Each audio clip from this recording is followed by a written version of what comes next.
የተከበራችሁ አድማጮቻችን አይቸው እንግዲህ አሁን ቃለ ምልልስ ነው የምናደርግ በቤርሸባ ከተማ ባለፈው ሳምንት በጩቤ ተወግቶ ህይወቱ ያለፈውና ትላንት የተቀበረው ወጣት ደስታው ቸኮል እናት ወይዘሮ መሰለች ቸኮል በስልክ መስመራችን ትገኛለች። ጤና ይስጥልን ወይዘሮ መሰለች፣ እንዴት አመሸሽ? አውራሽልን እንዴት አመሻችሁ? ከሁሉ አስቀድመን እኛ ደህና ነን። ከሁሉ አስቀድመን ያዘናችሁ ተካፋዮች ነን። እንዴት ነው ያላችሁበት ሁኔታ? ደህና ነን። በጣም ለዚህ ክብር ስለሰጣችኝ አመሰግናለሁ። አሁን ያለንበት በጣም ከባድ ነው። ወንድም አለም ሰው ልጅ መከራይቶ አሳድጎ በጊዜ ወጥቶ ሲመጣ እንደዚህ ተቤቱ ያለ ልጅ ና እያሉ እንግዲህ እንዲሁ ያለው ሁኔታ ከባድ ነው። ወንድም አለም እንዴት ነው ግን ሁኔታው እንዴት ነው የነበረ? ምንድን ነው የተከሰተው? ሁኔታው ልጅ በጣም ጥሩ ልጅ ነው። ለኔ በጣም ጥሩ ልጅ ነው። ሁሌ ነገሬ ነው። አይረብሸኝም፣ ምን አይልም። በቃ ጥሩ ልጅ ነው። ተው ቤተሰቦች ሁሉ እሱ ለወንድሙ በጣም ነው የሚመክረው እና ሁኔታው አሁን ስራኔ አምሽቼ መጥቼ እና አሁን 11 ሰዓት መጥቼ ስደውል እናቴ እዚህ ነኝ ንፋስ እየተቀበልኩ ነኝ አለኝ። አሁን እሺ ብዬ በእንግዲህ በሰዓት ነው አለኝ። አሁን ነው የሚመጣ 5 ደቂቃ ጠብቂኝ አለኝ። ከዚያም ወዲያ እኔም በቃ ይመጣን ብዬ ተኛሁኝ። ወዲያ የተፈጠረውን ነገር አላየሁም።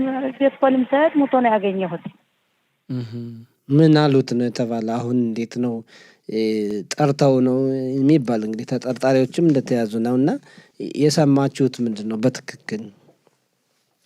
ያው እንግዲህ እኛም እንደናንተ ነው የሰማነው። ጠርተው ነው ና ቤት ሲገባ ጠርተው ነው ደጃፌ ላይ እንግዲህ ተመግቢያው ላይ ነው እንግዲህ ወግተው ገለው የጣሉት። ወንድም አለም ተዚህ መግቢያው ላይ እንዴት ነው ሁኔታው? እኔ በጣም እንድታግዙኝ ለወደፊቱስ እንዴት ሆነን ነው የምንኖረው? ይሄ ሁኔታ ሰው ልጅ እንዲሁ እየተገደለ በሰው ላይ እንዲሁ መጨቀን በዚህ በቃ እና የምታግዙኝ ነገር በዚህ ነው ዘመዶቼ። በጣም እኔ ልቤ ተጎድቷል። ልጄ ትልቁ ልጄ በጣም ያለበት ሁኔታ በጣም ከባድ ነው። በእውነት እንጃኔ ደስታው ማለት እንጃኔ በጣም እንዲያው በጣም ጥሩ ልጅ ነው። በጣም ሳወራ ራሱ እኔ በጣም ነው የሚደክመኝ። ልጅ የሰው ክፋት የለውም፣ ጥሩ ልጅ ነው። ከሁሉ እሱም ትንሽ ነው ግን በቃ ልቡ እንደሆነ በጣም ጥሩ ልጅ ነው። አንቺ ብዙ ሲያግዝ እንደነበረ አባቱ እኛ ጋር ቃለ ምልልስ ሲያደርግ ከገለጸበት ትልቅ ለቤቱ አይንን ነበር ነው ያለን። አዎ በጣም ጥሩ ልጅ ነው። ሁሉ ነገር ነው። ለትልቁ ወንድሙ እሱ ነው። በቃ ምንም አይወጣም፣ አይዞህ እሱ ነው የሚመክረው። ራሱ ወንድሙ ሲወጣ በጣም የሚመክረው እሱ ነው። ወንድሞቹስ አሁን እንዴት ነው? እሱ ከሞተ በኋላ ምን አይነት ደረጃ ነው ያሉት? አንዲቱ ሴቷ ናትኝ። ወንድምየው በጣም ያለበት ሁኔታ ከባድ ነው። በቃ ተሞተበት ላይ ነው እየሄደ የሚቀመጥ።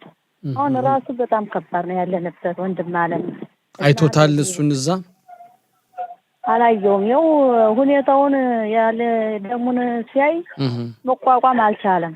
አሁንስ በዘመዱ ሁላ አይዟችሁ እያሉን በጣም ተረጋግተን ያለን ብቻችን ስንሆን ግን ችግር ነው። በጣም ነው መፈራ ከባድ ነው። ወንድም አለም በጣም ታግዙን ነገር ካለ ይብቃ ዘመዶች። ዛሬ ሰው በወጣው እንዲሁ ተቤት ተደጃፋችን እንዲሁ እየተገደለ ለነገውስ እንዴት ነው?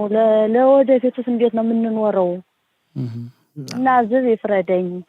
በጣም ከባድ ነው። እንደው እንግዲህ ሁለት አጋጣሚዎች የእሱም የይመኑም አገዳደል በተመሳሳይ ጊዜያት ስለነበረ ብዙ ትኩረት እንዳልተሰጠ ይነገራል በእናንተ ዙሪያና እንደው ይመጣሉ ወይ እንዲህ የሚጠይቁ አካላት አሉ ወይ?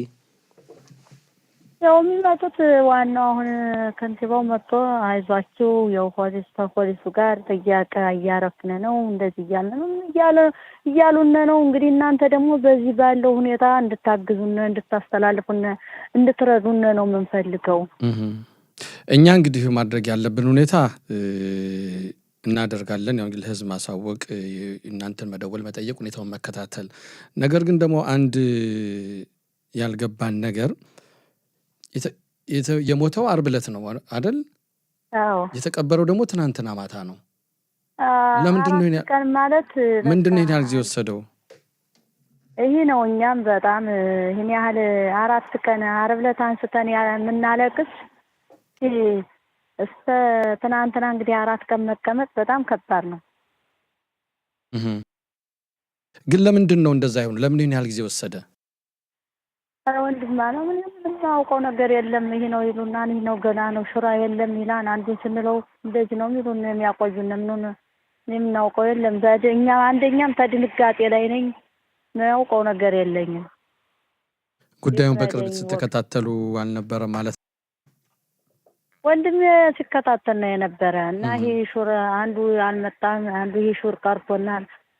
በየሰዓቱ ነው ሲከታተል የዋለ ዘመዶቼ ወንድሞቼ። እስኪ እንግዲህ የሀዘን ዳርቻ ያድርግላችሁ፣ እግዚአብሔር ያበርታችሁ ነው የምንለው። ማለት የምትፈልጊው ነገር ካለ እንግዲህ እስኪ ይሄው መድረኩን ሰጥንሻል። ማስተላለፍ የምትፈልጉት መልእክት ካለ? የምፈልገው ልጄ እንዲሆኖ ደሞ ፈሶ ፍርድ ይፍረደኝ ምለው ልጄ ደሞ ፈሶ እንዳይቀር እንድታግዙኝ ለህዝብ የኔ ብቻም ሳይሆን ለሁሉ ነው። ያው የዓርብ ዕለታውን አይታችኋል እና እንዲህ የሆነ በወጣው ሰው ሳይመለስ እየቀረ እንዴት ነው ለወደፊት? ከባድ ነው። እስኪ እኛም ያለውን ሁኔታ እንከታተላለን፣ እናንተ ጋርም ለመምጣት ጥረት እናደርጋለን። ያለው እንግዲህ ህብረተሰቡም ትኩረት እንዲሰጥ በፔታህ ቲክቫው ከተማ በነበረው ክስተት ብቻ ሳይሆን በቤርሸባው ላይም ህብረተሰቡ እንግዲህ ያለውን ሁኔታ መከታተል አለበት እንላለን። ወይዘሮ መሰለች ቸኮል ስላናገርሽን ሀዘኑን ችለሽ በጣም ነው የምናመሰግን። መልካም ምሽት። በጣም ነው ማመሰግን ስላቀረባችሁ አመሰግናለሁ። የሀዘኔ ተካፋይ ስለሆናችሁ ዳራባ አመሰግናለሁ። እግዚአብሔር ያበርታችሁ። እግዚአብሔር ያበርታችሁ። በጣም ከባድ ሁኔታ ነው። በእርግጥ ይህን ነገር አሁን ሰጠኝ እንዴት ነው መቋቋም መቻል? በእውነት አሁን ወይዘሮ መሰለች እንዳለችው ልጇ በሯ ላይ ነው የተገደለው። ታላቅ ወንድሙ እየወጣ እሱ ከወደቀበት ቦታ ቁጭ ብሎ በጣም እጅግ የሚከብድ ነው። ይህን ነገር እንዴት ነው እንደው መቅረፍ የምንችለውና የወጣቶች ጉዳይ ደግሞ አሁንም እንደቀጠለ ነው ግጭቱ። ትላንት ስንዘግብ ሌላ ዛሬም አዲስ ዘገባ በቴልአቪቭም ተመልክተናል፣ ሌሎች ቦታዎችም ተመልክተናል። ራሱ ቲቤሪያ ድረስ በሆቴል ውስጥ ሁሉ አምባጓሮ ተመልክተናል። እንዴት ነው? በጣም የሚገርመው ነገር ቀን ለምሳሌ በዚህ ዙሪያ ቀን ላይ የነበራችሁን ውይይት አዳምጫለሁኝ። እኔ የነበረው ሁኔታ አንድን ነገር ጊዜያዊ ነው። አንተ በተለይ አንተ የነገርኳለ ወቅቱ ነው። አሁን እቺ ነገር ስለተከሰተች ብቻ አሁን ሁላችንም እንነጋገርበታለን በዚህ ዙሪያ። ነገ ማልዳ ይረሳል ያልከው ነገር አለ። ትልቅ ችግሩ የሆነው ይሄ ነው። ይሄ ጉዳይ ሁሌም የነበረ ነው፣ እስካሁን የነበረ ነው። ግን እዚህ ደረጃ ላይ ደርሶ እስከ መገዳደል ላይ ሲደርሱ ግን አሁን በየቦታው ላይ ትኩረት ስላለ በየቦታው የሚፈጠሩ ክስተቶች እንዲያውም ከአሁን በፊት የተፈጠሩትን በሙሉ እንደ አዲስ የሚያገረሽበት ሁኔታ ያለበት ሁኔታ ነው። ለዚህ ደግሞ ቀን ላይ አሁንም በስርቻችሁ ስመለስ በሰፊው ተወያይታችሁበታል። ግን እስኪ ወደ ወላጆች እንምጣ። ያስተዳደጉ ሁኔታ እስኪ እንመልከት። እስኪ እያንዳንድ ቤተሰብ እስኪ አሁን ልጆቻችን ህፃናቶችን ጀመረ ሲቆይ ምግብ ሊበሉ እንኳን ልጆች ስልክ ተሰጧቸው፣ መታለያ ስልክ ተሰጧቸው። በስልካቸው የሆነ ፊልም እያዩ ምግብ እንዲበሉ እየተለመኑ ምግብ የሚበላበት ሰዓት ላይ እኮ የደረስ ነው። ለምንድን ነው እዚህ ደረጃ ላይ የምንደርሰው? እኛ በራሳችን ህብረተሰቡ በራሳችን በዚህ በትልልቆች በእኛ ጉዳይ ነው እንጂ ትኩረት ያደረግነ። በተመሳሳይ ሁኔታ አሁን ድግስ ስንሄድ እንኳን ለልጆች ለ12 ዓመት ለ5 ዓመት ልጆች ተብሎ የሚዘጋጃለ ወይ? ለእኛ የተሰራው ወጥ ለእኛ የተሰራው ጥብስ ውጭ እነዛ ልጆች እንኳን የሆነ ነገር እንዲበሉ ብለን እናዘጋጃለን ወይ? አይ ልጆቹ ቢመጡ እዚህ መጫወቻ ትኩረት የለም። ነገር ግን ነው ልጆችንም መውቀስ የለብንም። በእድሜያቸው እድሜ እኮ የሚያመጣው ነው። እኛ በዛ እድሜ በነበርንበት ጊዜም እኮ ተጣልተናል ከሌሎች ጋር። አሁን ልዩነቱ ጩቤ ይዘው መዋጋታቸው ማለታቸው ነው እንጂ ልጅ በልጅ እኮ ይጋጫል። ግን በእርግጥ ወቅት አለ። አንተ የተናገርከው ነገር አለ ቀን ላይ። አሁን ቴክኖሎጂ የሚባል ነገር አለ። ቴክኖሎጂ ገብቶ አሁን እያበላሸን ያለ። አዎ እያበላሸን ነው። በተለይ ልጆቻችን ደግሞ የበለጠ እያበላሽ ያለበት ሁኔታ ነው። የትኛው ልጅ ነው ነገርኩ ከአጭሩን የትኛው ልጅ ነው የመጫወቻ በቪዲዮ እያየ መጫወቻ እያየ ወይ እናቱ ቁጭ ብላ በግድ ታጎርሰዋለች ወይ ደግሞ በላይ የተባለ ያችን ስልክ ይዘን ከዚህ ነው መቆጣጠር የምንጀምረው። ከዚህ ነው ማስተማር የምንጀምረው። ስርዓት ላይ ማስተማር የነበረ አንድ የማሩ ማን ነው በትምህርት ሚኒስቴር ውስጥ የሚሰራው ምንድነው ያለቀን ፍርሃ እግዚአብሔር እንዲኖራቸው አድርገን ልጆችን ማሳደግ አለብን ብሏል። ይሄ ነው መሆን ያለበት። ስነ ስርዓት ጀምረ ማሳደግ እያንዳንዳችን እስኪ አሁን አድማጮቻችን እስኪ በየቤታችን እንመልከት እስኪ የራሳችን እስኪ እንመልከት ልጆች አማሩ አስማረ የእያንዳንዱ እስኪ ልጆቻችን እስኪ እንመልከት እንዴት አድርገን ነው ምግብ የምናበላቸው ብዙ መሰራት አለበት። አሁንም እንሰራለን። ከዚህ ነው መነሳት ያለበት። እንዳልከው የአንድ ሳምንት ውይይት ብቻው ነው መቅረት የለበትም። መቀጠል አለበት። ብዙ የምንወያይበት ጊዜው ስለገደበን ነው እንጂ ልክ ነህ። ብዙ መነጋገር አለብን። ሰሞኑንም እንነጋገርበታለን። እናመሰግናለን።